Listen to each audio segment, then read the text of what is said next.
Hello everyone, welcome. How are you? I hope you're doing great, because I'm also doing great here. And it's freezing in Seoul, South Korea today. And according to the weather forecast, today's temperature is below -10 or something. Oh, it's very, very cold. And I hope you all stay warm, especially if you're in Indonesia, in Jakarta and any other place in Indonesia.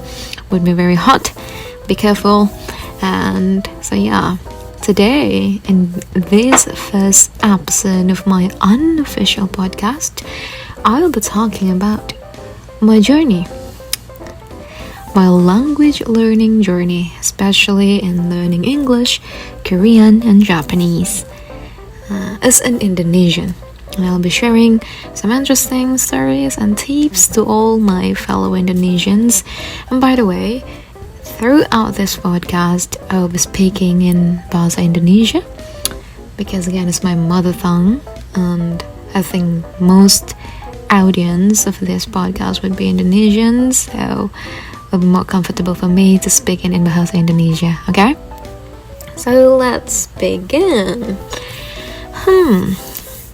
Anyway, kenapa aku suka bahasa? Mungkin itu pertanyaan dari diri sendiri kali ya. Kenapa sih sebenarnya aku suka sama belajar bahasa gitu, sampai belajar ini 3 bahasa sekarang gitu. Kayaknya ini sebagian, mungkin kayak bahasa tuh jadi sesuatu yang paling bisa aku lakukan dengan baik dibanding matematika atau hal yang berhubungan dengan angka atau saintek. Karena jujur aku ngerasa kurang di matematika gitu, kayaknya no ya. Terus salah satu alasan kenapa dulu aku pertama kali mulai belajar bahasa Inggris tuh karena aku ngerasa kayak bahasa tuh can get me far in life. Maksudnya kayak belajar bahasa tuh bisa ngebawa aku jauh dalam hidup gitu. Jauh ya maksudnya apa sih? Kayak buka opportunity yang luas gitu. Dan dari dulu aku tuh kayak kepo sama dunia luar. Sebenarnya dunia luar kayak apa sih? Sebenarnya dunia ini tuh kayak gimana sih di luar Indonesia tuh kayak apa sih sebenarnya gitu. Dan aku ngerasa kayak belajar bahasa tuh could be a way, could open the door for me to explore that. Okay. Terus selain hal itu juga aku ngerasa kayak belajar bahasa tuh apa ya, bikin aku bisa ngerasain kayak small improvement setiap harinya gitu. Soalnya kayak misalkan nih kita baru belajar new vocabularies or new grammar, itu tuh bisa langsung kita pakai gitu.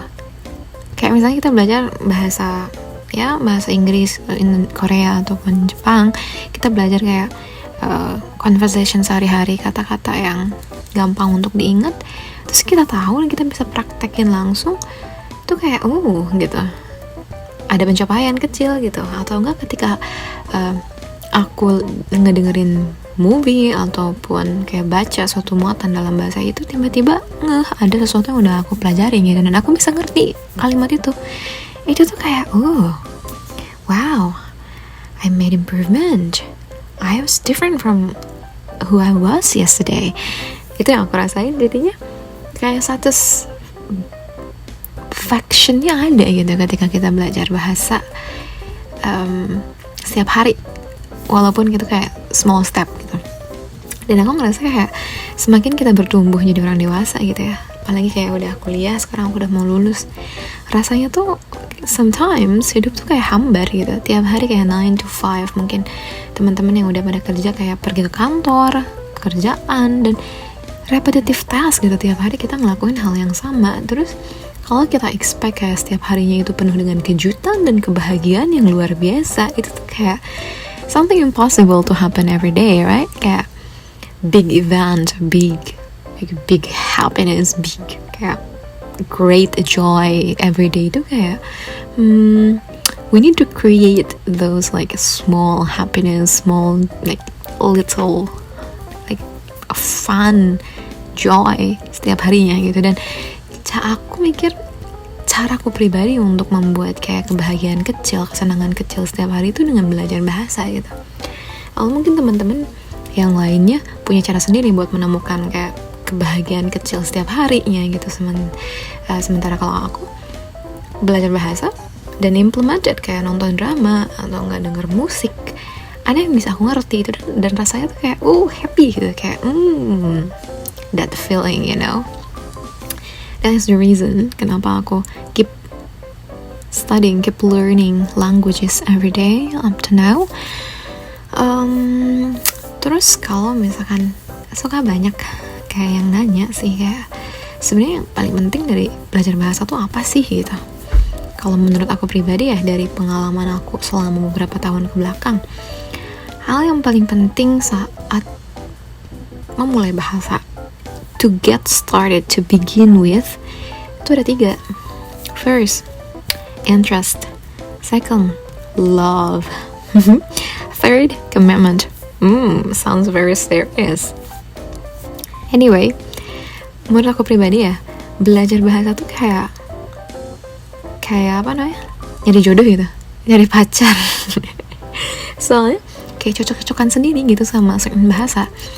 Kayak apa ya, kita nggak bisa generalize. Kayak misalkan teman-teman kesusahan belajar bahasa Inggris, it doesn't necessarily mean that kalau teman-teman belajar bahasa lain kayak Mandarin, Cina, Jepang, Korea, itu juga bakal kesusahan gitu.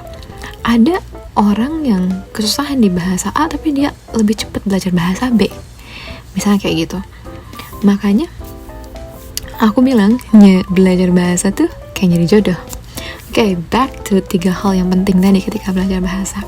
Interest yang pertama, atau ketertarikan sama bahasanya. Curiosity, kepenasaran kita gitu.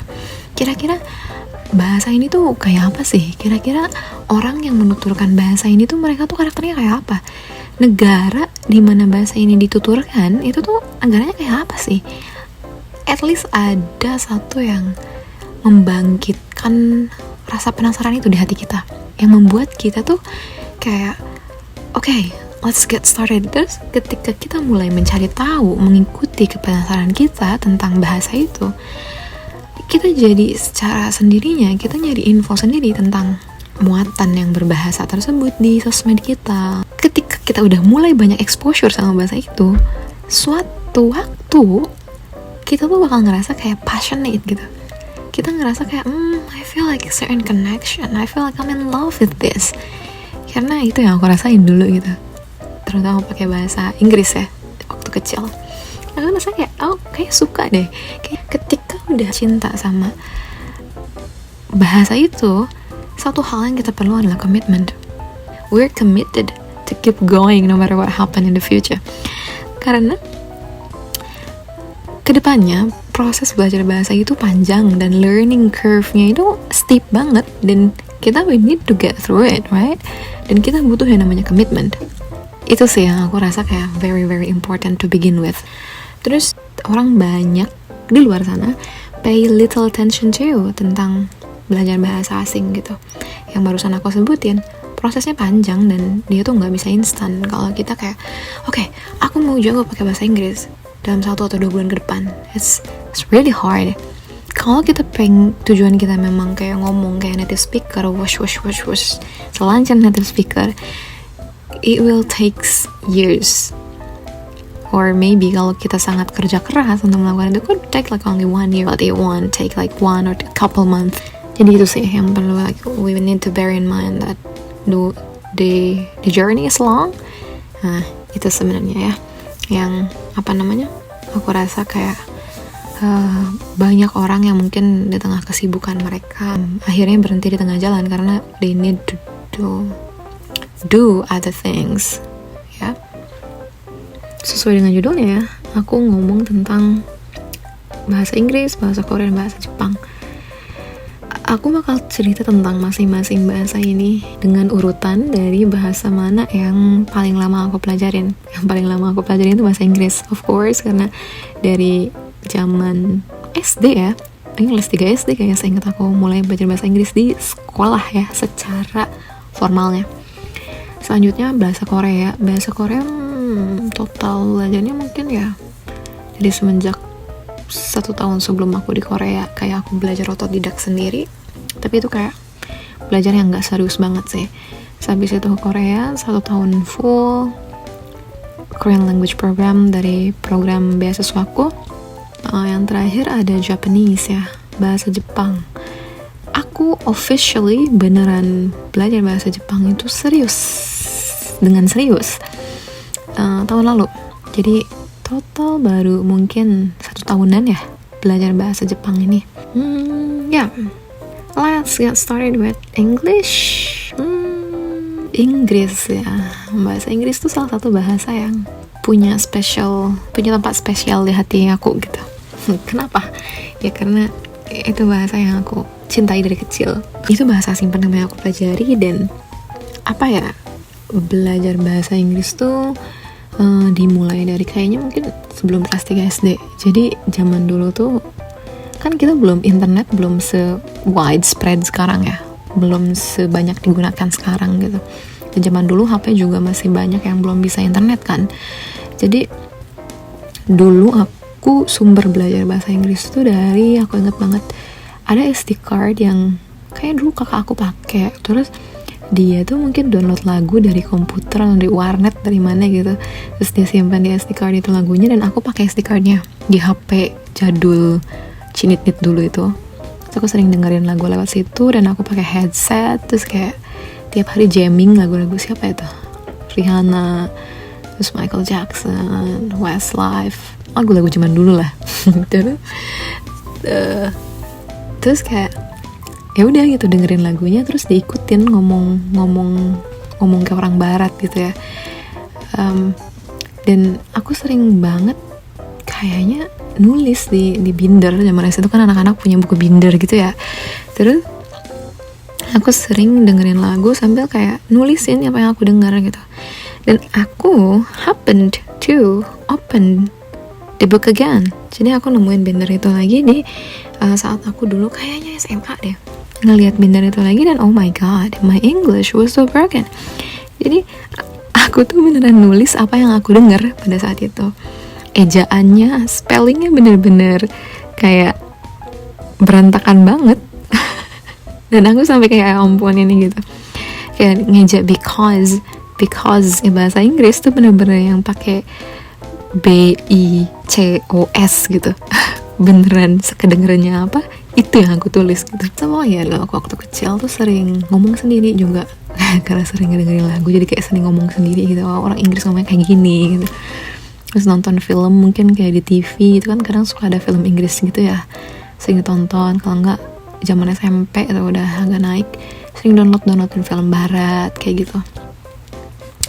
Dan ya seneng gitu ngelihat muatan-muatan pakai bahasa Inggris, baca-baca artikel pakai bahasa Inggris yang kayak gitu.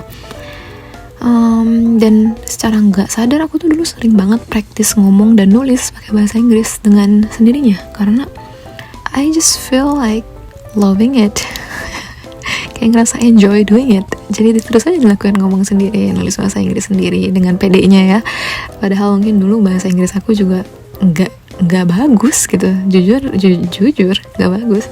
Dan dulu tuh kalau orang nanya kan kayak belajar bahasa tuh we need to know what we are going to do in the first place. Aku rasanya gitu, goalsnya apa sih sebenarnya kita belajar bahasa ini tuh.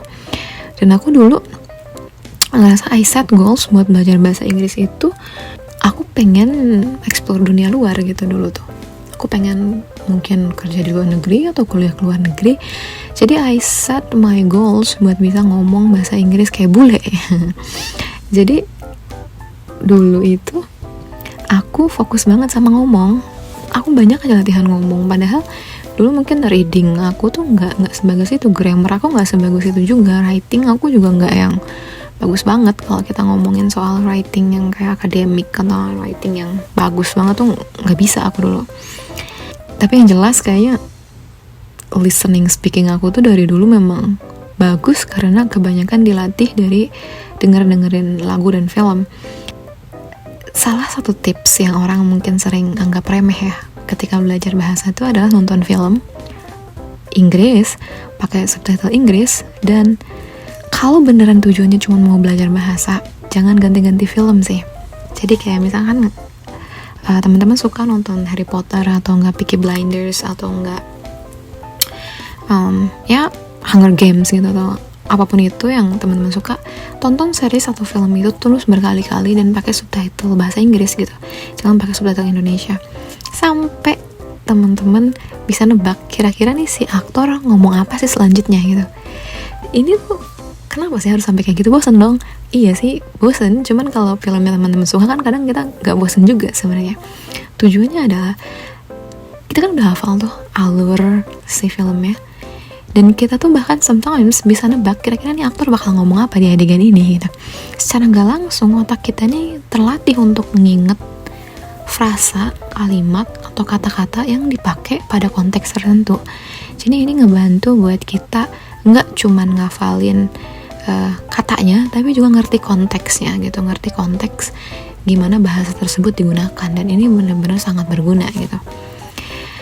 Salah satu life lesson learn dari cara aku belajar bahasa Inggris adalah hal-hal kecil, kebiasaan kecil kayak dengerin musik ditulis, dengerin musik dihayati gitu, didengerin nih musik tuh liriknya kayak apa gitu, dia ngomong apa, nonton film dibolak-balik diikutin tuh, ini kan kebiasaan-kebiasaan kecil ya, tapi pada akhirnya ini yang bener-bener ngebantu aku dulu waktu tes IELTS. Jadi aku waktu lulus SMA dulu dapat tes IELTS, listening aku itu 8,5. Ini hampir perfect ya, karena skor IELTS itu listening tuh 9 kan. Berarti kalau dapat 8,5 di listening itu hampir sempurna gitu, cuma salah beberapa. Dan aku ngerasa kayak thanks to kebiasaan-kebiasaan kecil aku dari dulu, ngedenger film banyak, terus tuh kayak pay attention sama film sama lagu. Jadi telingaku kelatihnya lumayan gitu dari kebiasaan-kebiasaan kecil itu. Terus juga kalau emang niatnya mau berkembang banyak ya, take challenge, coba ikutin kayak lomba speaking, storytelling, speech contest, atau mungkin teman-teman bisa ikutin kayak international event di mana di Indonesia atau di luar negeri atau event yang emang seluruhnya pakai bahasa Inggris. Jadi mengharuskan teman-teman untuk ngomong, nulis dan berkomunikasi pakai bahasa Inggris. Itu bisa benar-benar ngebantu kayak teman-teman buat level up gitu. Teman-teman bisa tahu teman-teman tuh kurangnya di mana gitu. Itu sih tips buat bahasa Inggris bisa berkembang dengan cepat ya. Take challenge, jangan diam aja di comfort zone teman-teman. Okay, second language it's Korean. It's my second foreign language ya. Jadi Korea ini bahasa kedua ya, foreign language kedua yang aku pelajarin kayak sampai sekarang. Dan again dari zaman SMP SMA itu banyak banget nonton drama Korea dan K-pop tentunya, jadi kayak familiar lah sama bahasanya. Dan sebenarnya familiarity itu jadi salah satu alasan kenapa aku milih Korea sebagai destinasi kuliah ya, jam pas dulu. Tapi ketika belajar bahasa Korea itu proses aku belajar itu beda sama bahasa Inggris. Bahasa Inggris dulu aku kayak beneran full self-studying gitu, otodidak sendiri tanpa ada guru dan gak pernah les sama sekali. Tapi kalau bahasa Korea, dulu di Korea 1 tahun pakai Korean Language Program dari beasiswa GKS, itu kan datang ke kelas gitu, diajarin sama guru. Dan to be honest, aku pada saat itu ngerasa kayak gak enjoy ya belajarnya, ke pressured, dan tujuannya itu memang jelas buat lulus tes topik gitu. Topik itu kayak tes TOEFL yang bahasa Korea itulah. Jadi kayak aku kurang enjoy prosesnya to be honest ya, dan ngerasa kayak it's not really my style of studying language gitu ya. Tapi satu pelajaran yang aku dapat dari cara berbeda belajar bahasa ini tuh adalah, kan aku belajar sama guru nih, ternyata belajar sama guru atau belajar sama orang yang udah punya pengalaman belajar bahasa tersebut sebelumnya tuh bisa benar-benar ngebantu, karena dia nge-lead kita, dia tahu sebenarnya bahasa ini tuh karakternya kayak apa, kesulitannya kayak apa, dan dia tahu gimana tuh overcome it gitu. Jadi kita dapat guidance, dapat petunjuk dari mereka, dan akselnya bisa lebih cepet gitu dibanding kita kesusahan sendiri, belajar yang tahu sendiri gitu. Kalau teman-teman punya seseorang yang bisa teman-teman consult with untuk belajar bahasa, bisa konsultasi bersama. It's really really nice. Again ya, apa ya, I like this language, but selama proses belajarnya tuh beneran no fun sih, karena itu waktu corona juga, dan learn this language to pass the exam, which is it's a bit different. But anyway, it was just really fun to study Korean. It's really a beautiful language. Bahasa yang how can I say, unik ya, kalau dibilang beda banget sama bahasa Inggris. Dan salah satu tantangan belajar bahasa Korea pas dari itu adalah ada honorific ya, honorific. Jadi kayak respect ke orang lain itu kan ditunjukin banget pakai bahasa tuh. Itu susah banget dulu waktu awal-awal belajar. Terus kayak banyak shortened words, kayak kata-kata yang dipendekin, dan itu agak susah buat foreigner buat belajarnya. Terus bahasa sehari-hari itu beda banget sama bahasa textbook, dan aku dulu belajar textbook banget kan buat ujian ya. Jadi ketika dikasih background langsung conversation sama orang Korea atau kayak daily Korean tuh kayak gitu, kayak agak gitu, karena dulu inputnya kurang mungkin di bagian situ. Aku bisa bilang mungkin Korea lebih susah bahasa Inggris ya, karena bahasanya tuh bener-bener kontekstual dan nuansnya tuh kayak strong banget gitu. Mungkin teman-teman yang pernah belajar Korea atau lagi belajar Korea ngerti kali ya apa yang aku maksud. Jadi kayak kata dalam bahasa Korea tuh banyak yang mirip banget artinya. Kalau kita terjemahin ke bahasa Inggris, dia tuh artinya sama, exactly sama. Dan grammar pun kayak gitu, banyak grammar yang mirip, kayak sama gitu. Kita terjemahin ke bahasa Inggris juga sama, tapi ketika kita pakai, ternyata penggunaannya salah. Jadi nuans yang ada dalam kata, kalimat, dan grammar tersebut tuh berbeda gitu. Aku sering nanya ke guru Korea aku dulu, "Bu, kok ini beda gitu? Harusnya kan sama ini artinya." Terus gurunya bilang, "Iya, artinya sama, cuma 느낌이 달라. The feeling is different." Gurunya bilang, "Nuance is different." I was like, "What?"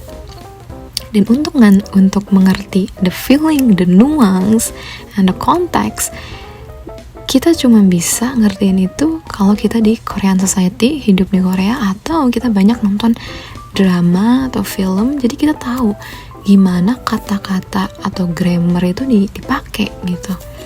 Itu sih. Jadi saran aku buat teman-teman yang lagi belajar bahasa Korea, instead of only focusing belajar dari textbook, ngafalin textbook, grammar dan sebagainya, coba lebih banyak expose diri teman-teman sama kayak variety show atau drama. Terus coba connecting the puzzle, apa yang udah teman-teman pelajari bisa muncul di variety show atau di drama yang teman-teman tonton. Oh, ternyata gitu ya pakainya gitu. See the context where the language is being applied gitu loh. Itu mungkin bisa helpful buat bantu teman-teman buat improve lebih di bahasa Korea. Korea tuh kayak bahasa yang kayak rich ketika kita buat explaining feelings. Kalau kita baca buku-buku bahasa Korea yang tentang self development atau tentang yang kayak mengutarakan perasaan, itu tuh beda gitu dengan bahasa Inggris, karena Inggris tuh lebih kayak direct kayak bahasanya. Tapi Korea tuh ya romantis to some extent, dan dia gimana ngejelasinnya, kalau bahasa punya temperature ya, mungkin bahasa Inggris tuh lebih kayak cool gitu, tapi kalau bahasa Korea lebih warm gitu. Gimana jelasinnya? Anyway, itu kayak subjective feeling sih. Itu yang aku rasain setelah beberapa tahun belakangan ini dealing sama beberapa bahasa dan hidup di Korea, nggunain bahasa Korea, Inggris gitu. And let's move on to the third language. Yeah, Japanese finally. Bahasa Jepang. Ini bahasa yang sebenarnya dari kecil tuh aku punya kayak deep connection kali ya, kalau bisa dibilang. Dari zaman SMA tuh nonton anime tuh tiap hari, jujur tiap hari. Dan ingat banget dulu ke sekolah bawa laptop, terus ada indie school kan, kita beli voucher gitu waktu sekolah. Berapa ya, 1000-an sama 2000 ya, 1000 something kita beli, dan itu buat berapa lama aku lupa ya dulu tuh, yang konekin dan terus beneran cuma bawa laptop, beliin di school voucher buat connect ke wifi dan downloadin anime dan drama Korea di sekolah, mostly anime. Dan dulu sering sama beberapa kan yang suka nonton anime, biasanya cowok ya, sering tukeran flash disk gitu, pasti ini minta anime ini dong, minta anime itu, kayak gitu loh. Dan ya jadi familiar banget sama bahasa Jepang, kayak menghiasi, menemani hari-hari masa remaja zaman dulu. Dan aku mulai belajar bahasa Jepang yang aku bilang tadi 1 tahun ke belakang. Itu sebenarnya gara-gara ada requirement dari sekolah gitu. Kalau lulus kita harus punya kayak 6 kredit, which is 2 semester buat belajar bahasa asing selain bahasa Inggris dan Korea. Nah, aku pilih bahasa Jepang kan. Dan ya pada akhirnya aku sangat into banget sama bahasa ini. Satu hal yang paling jelas dari bahasa Jepang adalah ini bahasanya susah banget ya. Karena untuk belajar di awal mau bisa membaca aja, kita harus ngafalin banyak banget karakter. Ada hiragana, katakana, dan kanji. Dia punya 3 writing system kan. Hiragana 46, katakana 46. Disatuin udah 92 tuh hiragana sama katakana aja. Ini very basic loh. Dan belum kanji yang ada sampai 2000-an lebih gitu. Sebenarnya puluhan ribu sih, cuman kanji yang dipakai dalam sehari-hari di Jepang yang masih dipakai itu mostly 2000-an gitu buat kita lulus JLPT level N1 setahu aku. Aku aja dulu ngerasa kayak belajar hiragana, katakana sampai yang hafal banget itu perlu berbulan, kayak 2 bulanan mungkin, sampai yang kayak beneran bisa baca semua gitu tanpa lupa-lupa karena sebanyak itu. Dan ya dulu juga belajar bahasa Jepang tuh maju mundur gara-gara takutnya sama kanji. Itu kan buat orang Indonesia kanji itu kayak jadi kayak wih apa tuh gitu, kayak gambar gitu, gimana dibacanya itu gitu kan, goresannya banyak banget. Dulu tuh aku sampai yang aku bilang 2 semester wajib ngambil bahasa itu. Semester 1 masih oke lah, gak ada kanjinya dikit banget. Yang semester yang keduanya ini di kelas itu aku kesusahan karena beneran kanjinya banyak banget, bentar harus dihafal kan. Nah aku kayak kesusahan dong di situ. Sampai akhirnya aku memutuskan untuk belajar kanji sendiri, bener-bener dari yang very basic sampai itu kayak mungkin 400 kanji pertama aku pelajarin gitu dalam waktu kayak 1 bulanan. Dan itu tuh kayak beneran ngebantu banget. Ternyata memang kalau mau bisa bahasa Jepang improve cepet itu harus di-tackle kanjinya, harus di-conquer, harus ditaklukkan kanjinya. Mungkin 300 sampai 500 kanji pertama itu harus bisa baca gitu. Mungkin nggak sampai 500 ya, 300 kali ya, 300-400 kanji pertama itu harus bisa baca dulu, baru kita bisa improve ke next levelnya lebih gampang gitu. Dan menuju ke 300 kanji pertama ini tuh yang paling susah sebenarnya, karena kita bener-bener sangat baru ngelihat karakter itu, dan kita kayak oh my god ini apa. Karena proses untuk ngertiin kanji itu pertama kita ngeliat bentuk kan, terus kita harus tahu nih bentuknya tuh melambangkan apa, dia artinya apa sih. Terus kita udah tahu artinya, kita ngafalin cara nulisnya kayak gimana. Habis itu udah tahu cara nulisnya, udah tahu artinya, kita harus tahu cara bacanya. Dan cara baca kanji itu ada 2, cara baca Cina dan cara baca Jepang. Dan kanji itu kan disatu-satuin kan, nggak cuma satu doang. Ini dia disatu-satuin karakternya tuh kan. Ketika dia ketemu karakter lain, dibacanya bisa beda. Ketika dia ketemu karakter ini, dibacanya beda. Jadi kayak susahnya di situ mungkin belajar bahasa Jepang, terutama kanji itu ya. Tapi aku coba nge-embrace itu ya, rasa takut itu. Aku coba pelajarin dikit-dikit kanji tuh, dan pada akhirnya aku senang belajar kanji dan enjoy gitu. Setiap hari nulis kanji beberapa, kayak sehari itu dulu kayak 10 kanji gitu ditulis 100 kali kayak gitu. And I feel like enjoying it a lot. Akhirnya kemarin aku tes N3, aku skip N5 dan N4 langsung ke N3 gitu. I don't know hasilnya akhir bulan ini, hopefully I pass N3. Anyway, dan bahasa Jepang adalah salah satu bahasa asing yang aku ngerasa improvement aku di writing dan speaking dan in general lah, improvement in general ketika belajar itu cepet banget. Salah satu faktornya adalah gara-gara guru aku semester ini yang bapaknya ini bener-bener ya Allah strict banget. Dia itu mengharuskan anak-anak buat ngafalin naskah bahasa Jepang, kayak teks bahasa Jepang gitu tiap minggu, dan itu panjang kayak satu halaman gitu biasanya. Kita dites di kelas satu-satu ngomong tanpa lihat gitu. Dia bilang, kalau kamu pengen bisa bahasa, kamu harus ngomong, kamu harus nafas kamu tuh harus bisa panjang ketika kamu ngomong bahasa ini, ngomongnya gitu dia. Jadi dia pengen ngelatih kita untuk bisa memanjangkan nafas kita, dia bilang gitu. Dia pengen kita bisa kayak ngomong pakai bahasa Jepang mungkin setengah jam di akhir semester gitu katanya. Ya ngikutin bapaknya, tapi susah sih sebenarnya, susah, kelasnya susah, kanjinya banyak, nulis banyak, ngomong banyak. Tapi setelah itu beneran jadi improve banget bahasa Jepangnya gitu.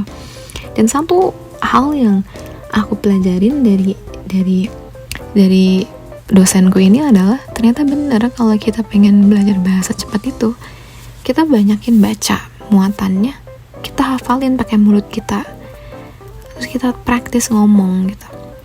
Kata-kata yang bagus, kalimat-kalimat yang bagus kalau kita nemu dimanapun itu, lewat lagu atau drama atau tulisan, kita hafalin itu, kita omongin pakai mulut kita, hafalin dan kita pakai gitu.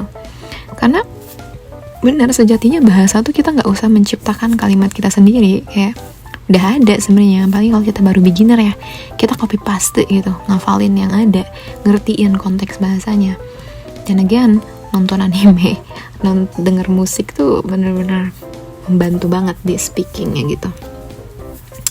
Jadi sekarang tuh aku kayak kalau nemuin ekspresi kalimat bahasa Jepang di misalkan lagi scroll TikTok atau nggak lagi baca buku atau di musik di lagu, itu sering aku catet, sering aku omongin berkali-kali, sering latihan tiap hari sebentar gitu, kayak nggak lama-lama, kayak cuman yang kayak 1-5 menit gitu baca, terus tuh kayak dibaca berkali-kali gitu, terus kayak ditulis di notes gitu, kayak hal-hal kecil yang aku develop, kebiasaan kecil yang aku develop untuk belajar bahasa Jepang ini.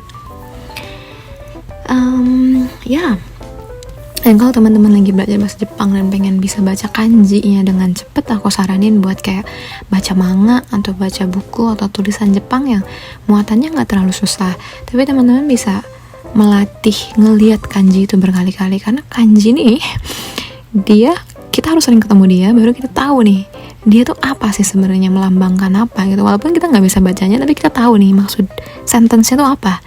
Ngebaca manga, ngebaca muatan-muatan ringan tuh benar-benar bantu kita buat nginget shape kanjinya, inget meaningnya, dan nanti cara baca ngikutin gitu loh.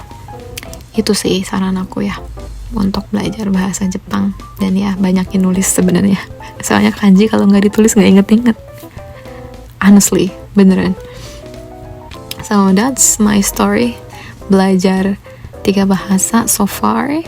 Dan in conclusion, sebenarnya very simple. Kalau teman-teman kayak udah membulatkan tekad untuk mempelajari suatu bahasa, start it.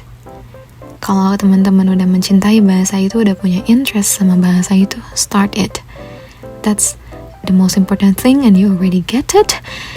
So what are you waiting for? Just start it. Cinta, love for the language, interest for the language, for the culture, for the country would be really important. Karena belajar bahasa tuh bukan cuman kita mempelajari bahasanya, kita belajar kultur dari negaranya. Kayak bahasa tuh sebenarnya kayak pintu gerbang kita untuk ngerti the whole society, masyarakat negara itu. Aku ngerasanya kayak gitu. Jadi seiring teman-teman belajar bahasa, membentuk kayak ketertarikan sama bahasanya dan juga membentuk ketertarikan buat negaranya. Jadi mungkin prosesnya bisa lebih smooth ke depannya. Terus my takeaway is that bangun kebiasaan kecil, kayak nonton movie, dan diperhatiin gitu bahasa yang diomongin, nonton movie pakai subtitle Inggris atau mungkin subtitle Jepang langsung atau Korea langsung gitu, terus kayak oh ngomong itu ya gitu. Utama kalau teman-teman yang udah bisa baca misalkan Korea Hangul atau tulisan Jepang, mungkin pakai subtitle Jepang, dan untuk muatan anime atau drama yang gak terlalu berat ini bisa dipakai gitu. Kebiasaan-kebiasaan kecil yang aku bilang tadi, kayak coba baca, hafalin kalimat bagus setiap hari, mungkin 1 kalimat, mencoba untuk baca out loud, latihan speaking kita lebih banyak tiap hari gitu, sedikit demi sedikit. Itu really helps, really work buat level up-nya cepet gitu, buat accelerate terus ke the next level gitu. Be conscious, sadar gitu kan yang kita belajar. Ketika kita dengar tuh kayak proaktif gitu, ini dia ngomongin apa di bedah gitu, katanya apa, grammarnya apa, oh gitu, terus dikonekin sama past experience kita, apa yang udah kita pelajari sebelumnya, ada correlationnya gak, atau itu informasi baru. Jadi ketika di masa depan kita nemu konten yang sama atau konten yang baru berkaitan, belajar tuh lebih cepat karena kita connecting the puzzle-nya tuh ada gitu, the previous background information-nya ada. Nah, terus kayak kalau belajar bahasa very important tuh setting goals. Teman-teman sebelum mulai tujuannya apa? Kalau tujuannya emang buat studi ke luar negeri atau kerja di luar negeri, berarti teman-teman belajar bahasanya perlu sertifikasi kan, perlu tes gitu, tes bahasa. Jadi belajarnya harus mungkin lebih serius, belajarnya lebih terarah gitu, bikin plan yearly, monthly, weekly plan, daily plan gimana. Terus kayak bikin target yang terukur dan sabar dan tekun sih. Dan ya yang tadi, small things matter, doing hal sedikit demi sedikit gitu, walaupun di tengah kesibukan ya, itu lebih baik dibanding kayak belajar seharian tapi dalam seminggu sekali gitu. Saran aku kayak gitu sih. Terus talk to yourself using the language you learn more. Kita ngomong sama diri kita sendiri pakai bahasa yang kita pelajari lebih tiap harinya, ngomong sendiri di meja. Ya kayak aku gini mungkin rekaman podcast buat diri sendiri, ngomong pakai bahasa Inggris, or Korea, or Japanese ke diri sendiri. Kamu lihat di mirror, kira-kira kamu ngomong kayak gitu udah sesuai ekspektasi kamu belum? Kalau belum, gimana kamu bisa improve lagi gitu? Challenge yourself. Terus my suggestion is take the exam.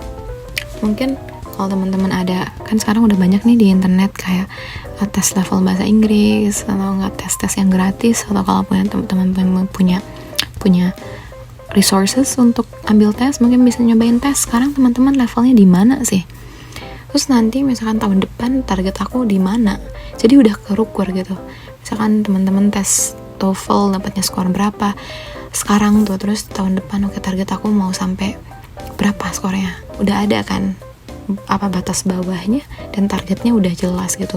Terus gap yang harus teman-teman fill up, yang harus teman-teman pelajari itu segimana kan terukur jadinya. Saran aku sih gitu, terutama bagi teman-teman yang emang belajar bahasa tujuannya buat kuliah atau kerja di luar negeri, supaya bisa lebih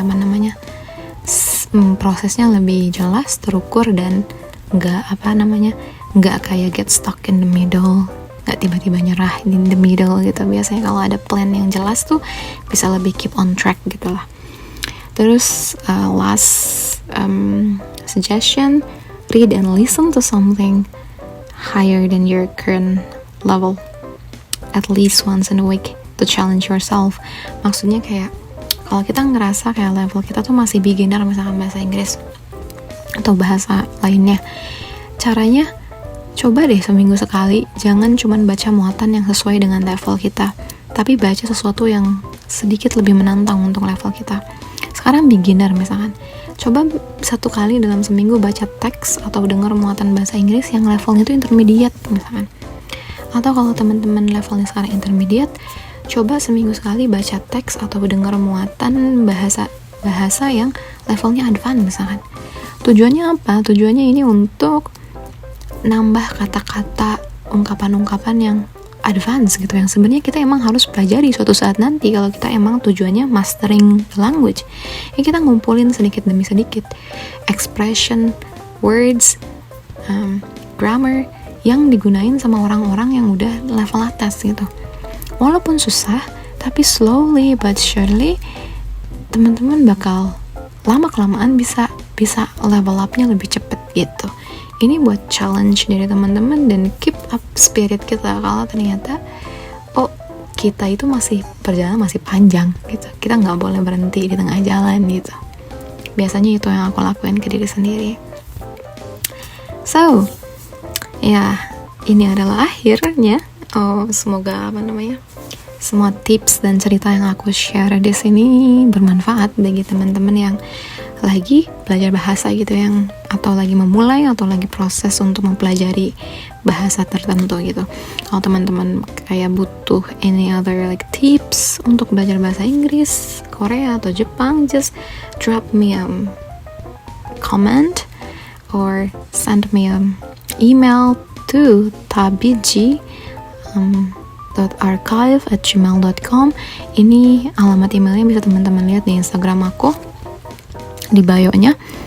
Dan mungkin kedepannya aku bisa share lebih banyak tips, terutama mungkin untuk IELTS untuk bahasa Inggris, atau topik untuk bahasa Korea, dan JLPT untuk bahasa Jepang. Ya, guys, karena bahasa tuh jadi salah satu yang the big part in my life gitu. Mungkin gimana aku describe diri aku, mungkin bahasa itu jadi salah satu important factor, karena mempelajari bahasa, dan dengan bahasa itu aku membawa aku ke banyak tempat di dunia gitu pada sampai saat ini. Dan mungkin kalau aku dulu nggak bertekad untuk sampai belajar bahasa Inggris di level dimana aku merasa sekarang aku udah oke bahasa Inggrisnya, aku mungkin hari ini nggak akan di tempat ini ngomong kayak gini. Jadi bahasa tuh sesuatu yang nganterin aku ke tempat ini dan meraih banyak opportunity yang mungkin dulu cuma bisa aku bayangkan gitu. So, buat teman-teman yang lagi belajar bahasa apapun itu, keep your spirit up and please do believe that it will work out in the end, that learning language is worth it. Okay, so and I think that's all for this episode, and sampai jumpa lagi di episode selanjutnya. Bye bye.